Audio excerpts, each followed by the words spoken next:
Not every legend is a myth. Some are flesh and blood. Some legends walk among us, but they aren't born, they are built. Legends are made from iron and sweat, mind and muscle, blood and vision, and victory. Legends are champions. They grow, they win, they conquer. There's a legend behind every legacy. There's a blueprint behind every legend.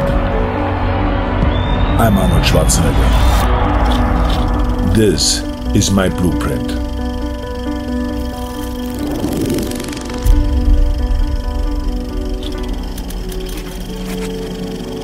I always believed in order to be motivated or to work really hard, is you need to have a vision in front of you.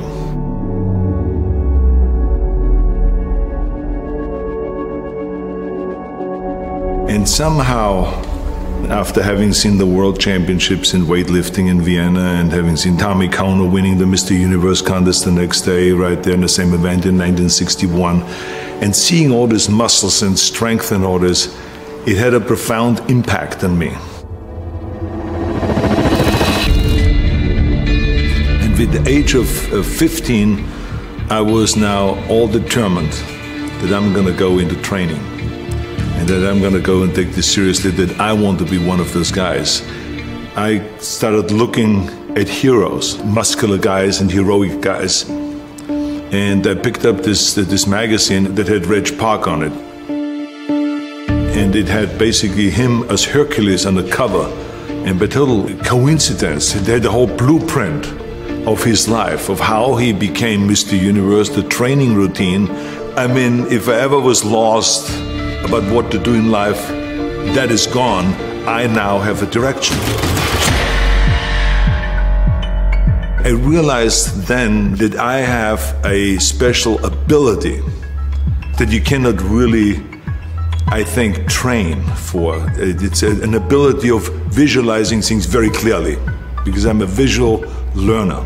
So I saw very clearly in front of me being up there on that podium in London, where Reg Park was, and seeing the hundreds of bodybuilders around and me elevated with the trophy in the hand and celebrating, and thousands of people out there screaming my name.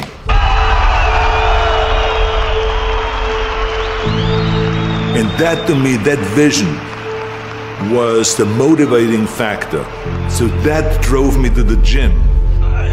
But almost like it was so strong that I actually didn't need discipline. It just took me there, it just sucked me into that, and to train every day, because to me it became kind of like every workout I do from now on is going to take me one step closer to turning this beautiful vision into reality. And so this is what actually was the thing that motivated me, and it became all the way down to the bone. It became like Mr. Universe, Mr. Universe, Mr. Universe, training, training, training, sculpting your body, eating the right way, and just staying focused and keeping my eye on the ball. With the age of 20, I turned my vision into reality, and I became the youngest Mr. Universe ever.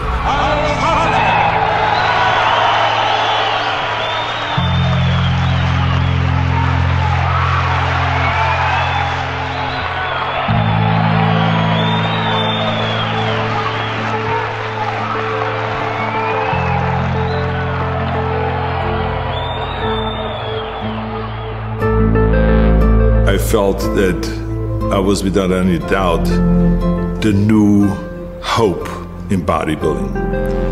I didn't feel that I have arrived yet of where I wanted to be. I felt like I was in the beginning of that, because being Mr. Universe is like winning the Golden Glove championships in boxing or winning the Olympics in boxing, but it is far away from being the best fighter.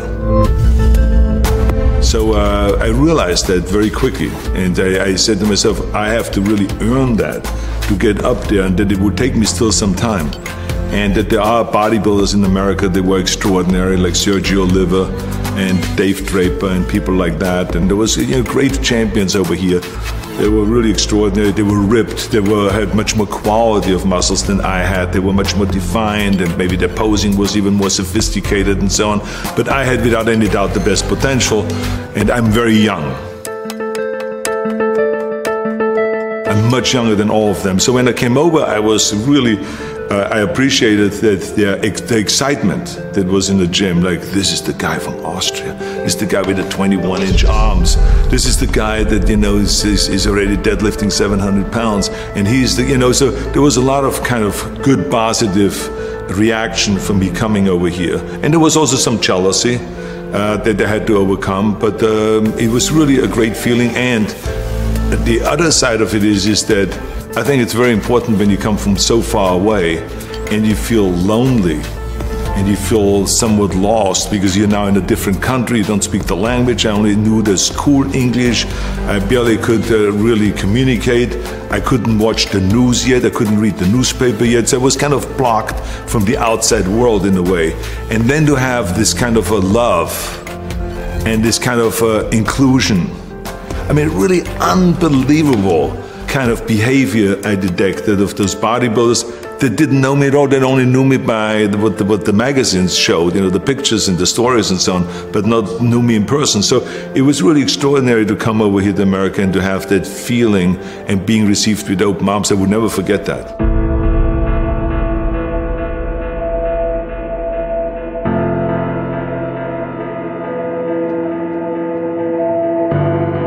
I would say that when it comes to size or anything like that, I didn't ever feel like I wanted more, but I wanted more of perfection. I never felt like that I reached my 100% of potential. And I think that everyone feels that way. I felt that I wanted to have bigger triceps than I had. I felt like I wanted to have 1 inch bigger thighs than I had. I felt that I wanted to get more definition in my abs than I've ever had. I felt that I wanted to build my lats even lower and tie it in more to the waist that I've worked on always. So there was certain things like that that I felt like that if I could have a clay, I could actually show to the world where I wanted to make the improvements. And then when it comes to the last few months of the competition, that you can then take that mass and chisel it down and work on the details. We will go and we will see our body fat reduce and reduce and reduce, and we would take photographs like fanatics. Franco would take pictures of me, I would take pictures of him, and we just would compare shots. And we can then see the improvement all the time.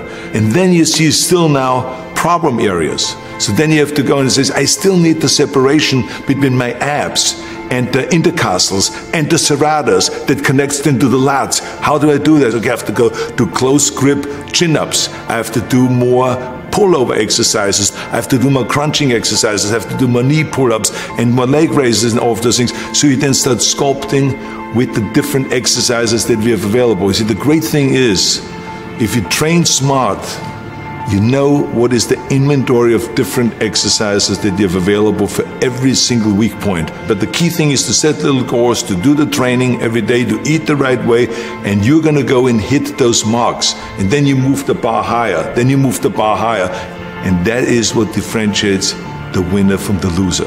And you feel that with hard work, you can achieve the goals and you can become successful. And this is the great thing about bodybuilding, because if you get good in that and accomplish your goals, you know you can use the same principles for everything else in life.